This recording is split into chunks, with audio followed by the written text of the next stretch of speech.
right, what up? In this video, I want to show you PDD and how it's setting up for an explosive move to 120 and potentially even 140. Okay, but before I get to that video, let's take a look at the wins today. There's actually no wins because we have a couple positions that we're managing and we're up on all the positions, and PDD is actually one of those that's included.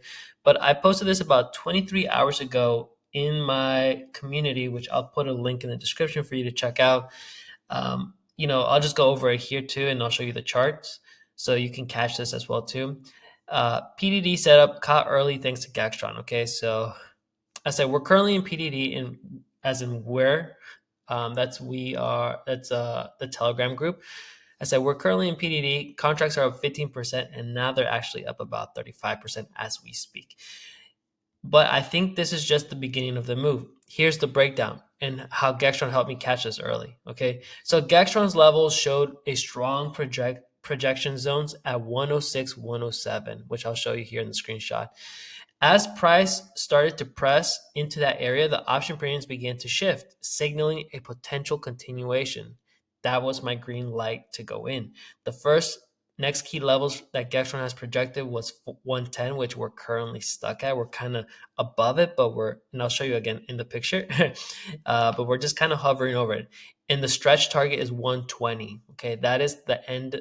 That is the monthly target that I'm aiming for. And not that I picked, but Gacktron picked it itself. Then I cross-referenced with implied volatility in the option dashboard, and based on the current IV, the expected move puts us just like I said above 120. And this could take about a 2 to 4 week process. Right now we're at 110. Maybe it can happen sooner. Sometimes it happens sooner. Sometimes it happens within that time frame.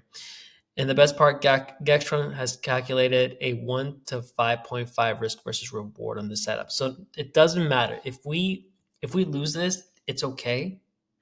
But when you have such a high risk versus reward setup like this one, it makes all your losers look like minuscule. It doesn't even matter because you will always make a lot more than what you're losing. And that's rare. And that's why I'm excited for this position. Okay, so let's just go into the chart right now. Let's go look at this screenshot. Okay, so here it is.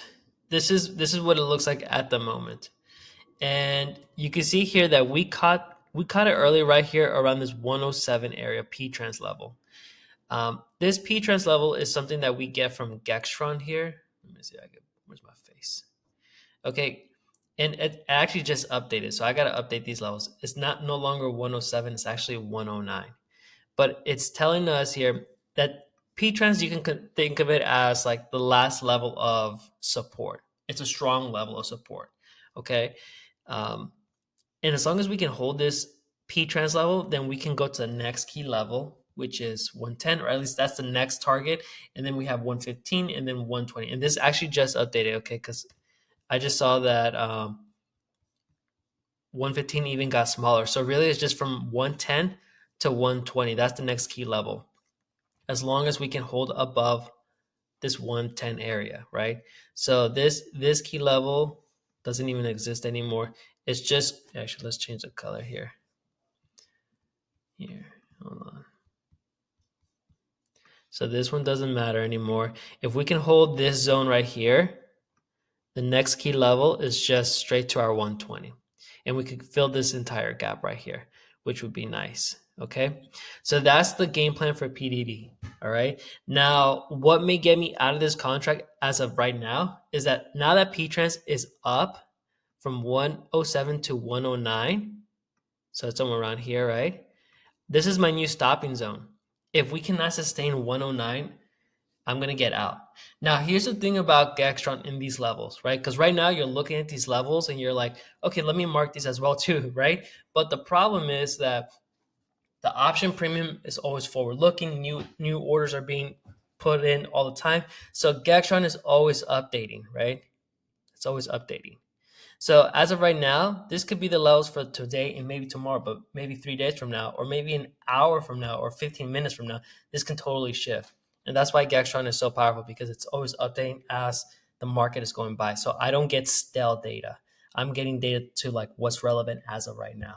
Okay, but this seems to be the levels that may stay here for a while.